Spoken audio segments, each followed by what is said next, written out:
দেখুন তো এই মেয়েটাকে চিনতে পারেন কিনা। হ্যালো এভরিওয়ান, আসসালামু আলাইকুম। মাশাআল্লাহ, আমার মেয়েটাকে আজ অনেক কিউট লাগছে। এই ড্রেসটি ওর বড় আম্মু দিয়েছে। This is the first time এরকম একটা ড্রেস পরেছে আমার মেয়ে। আর এই ড্রেসটা পরার পর এত কিউট লাগছিল, এত কিউট লাগছিল, মাশাআল্লাহ বলতে কেউ ভুলবেন না, অবশ্যই মাশাআল্লাহ বল। গ্রামের বাড়িতে আসার পর সে তো বরাবরের মতন উঠান দিয়ে যে খেলা করে বেড়াচ্ছে। রোদের ভিতর তাকে অনেক ট্রাই করছি ঘরে আনার জন্য, কিন্তু আসছে না।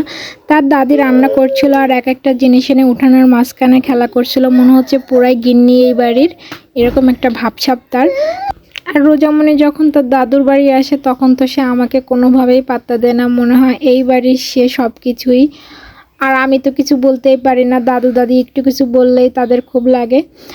আর এইখানে মাটির ঘরে অনেক ট্রাই করছে ওঠার জন্য, এত উঁচু জায়গা তবুও সে এত চেষ্টা করছে ওঠার জন্য, কিন্তু ফাইনালি সে কিন্তু সাকসেসফুল হয়।